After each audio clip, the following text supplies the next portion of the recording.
जय श्री राधे कृष्ण। स्वागत है आप सभी का हमारे चैनल शिव भक्ति रस में।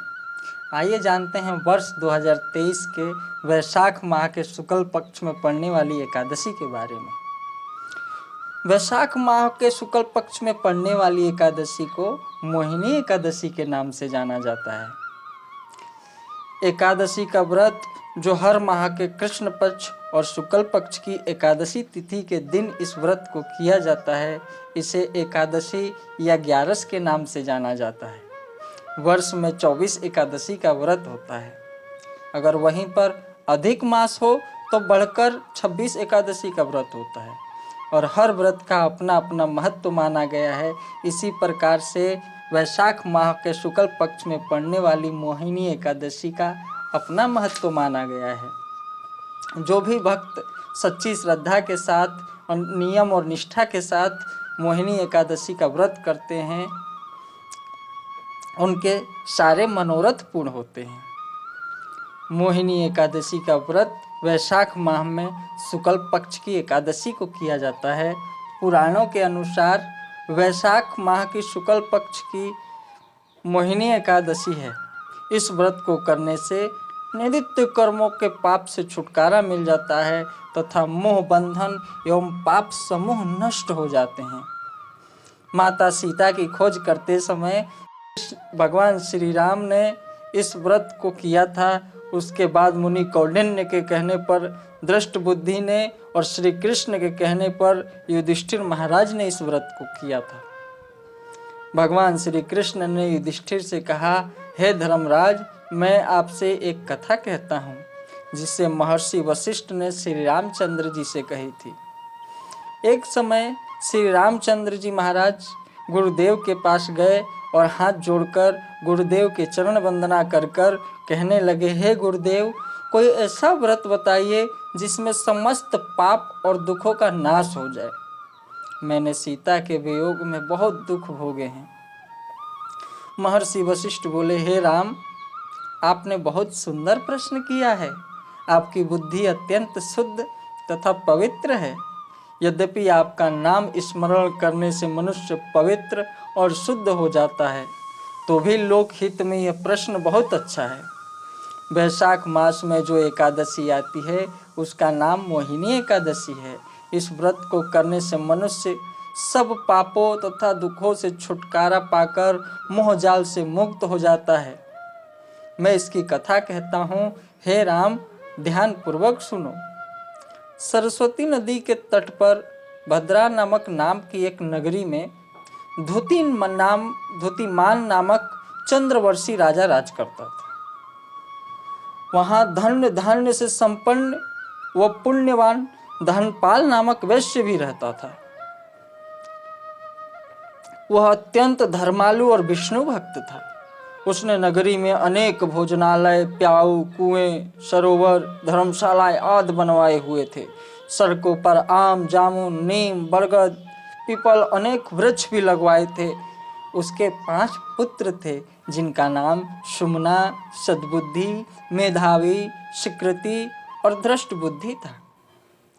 इनमें से 5वां पुत्र धृष्ट बुद्धि अपने नाम की तरह महापापी था। वह पितर आदि को नहीं मानता। वह वेश्य, दुराचारी मनुष्यों की संगत में रहकर जुआ खेलता और पराई स्त्री के साथ भोग विलास करता रहता तथा मद मांस का सेवन करता था। इसी प्रकार के अनेक कुकर्मों में वह पिता के धन को नष्ट करता रहता। इन्हीं कारणों से त्रस्त होकर उसके पिता ने उसे घर से निकाल दिया। घर से बाहर निकलने के बाद वह अपने गहने कपड़े बेचकर अपना निर्वाह करने लगा। जब सब कुछ नष्ट हो गया तो वेश्या और दुराचारी साथियों ने भी उसका साथ छोड़ दिया। अब वो भूख प्यास से अति दुखी रहने लगा। कोई सहारा ना देख चोरी करना सीख गया। एक बार वो पकड़ा गया तो वैश्य का पुत्र जानकर चेतावनी देकर छोड़ दिया गया, मगर दूसरी बार फिर पकड़ में आ गया। राजा की आज्ञा से इस बार उसे कारागार में डाल दिया गया। कारागार में उसे अत्यंत दुख दिए गए। बहुत दुख हुआ। बाद में राजा ने उसे नगरी से निकल जाने को कहा। वह नगरी से निकल वन की तरफ चला गया। वहाँ निर्दोष पशु पक्षियों को मारकर खाने लगा। कुछ समय पश्चात बहेलिया बन गया और धनुष बाण लेकर निर्दोष पशु पक्षियों को मार मार कर खाने लगा। एक दिन भूख प्यास से व्यथित होकर वह खाने की तलाश में घूमता हुआ कौंडिन्य ऋषि के आश्रम पहुंच गया। उस समय वैशाख मास था और ऋषि गंगा स्नान करके आ रहे थे।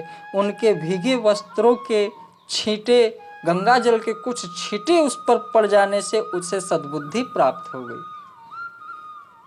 वह कौंडिन्य मुनि से हाथ जोड़कर कहने लगा, हे मुनि, मैंने जीवन में बहुत पाप किए हैं। आप इन पापों से छूटने का कोई साधारण सा, जो बिना धन के किया जा सके, ऐसा कोई उपाय बता दीजिए, क्योंकि मेरे पास अब कुछ नहीं है, मैं निर्धन हूँ। उसके दीन वचन को सुनकर मुनि प्रसन्न हो गए। मुनि कहने लगे कि तुम वैशाख मास के शुक्ल पक्ष की मोहिनी एकादशी का व्रत करो, इससे तुम्हारे सारे पाप नष्ट हो जाएंगे। मुनि के वचन सुनकर वह अत्यंत प्रसन्न हुआ और उनके द्वारा बताई गई विधि के अनुसार व्रत करने लगा। हे राम, इस व्रत के प्रभाव से उसके सब पाप नष्ट हो गए और अंत में वह गरुड़ पर बैठकर विष्णु लोक को चला गया। इस व्रत से मोह आदि सब नष्ट हो जाते हैं। संसार में इस व्रत से कोई श्रेष्ठ व्रत नहीं है। इसके महात्म्य को पढ़ने अथवा सुनने मात्र से 1000 गौदान का फल प्राप्त होता है।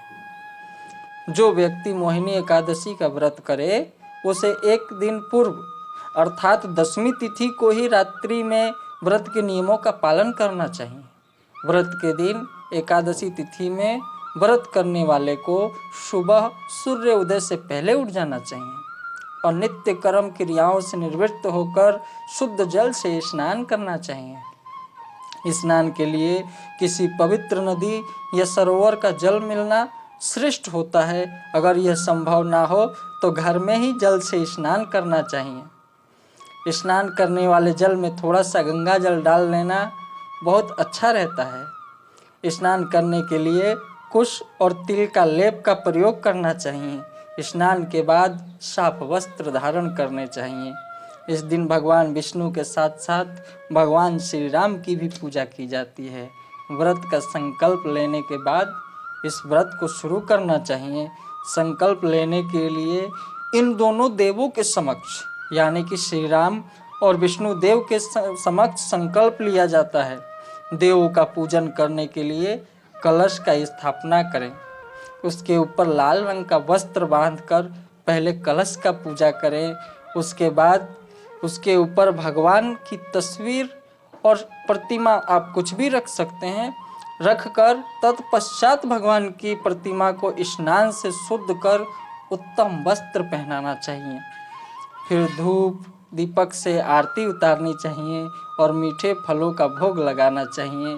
इसके बाद उस प्रसाद को गरीब ब्राह्मणों को वितरित करें।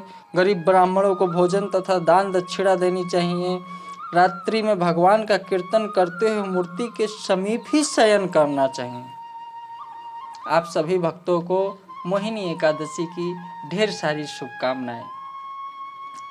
जय जय श्री राम, जय जय श्री राधे।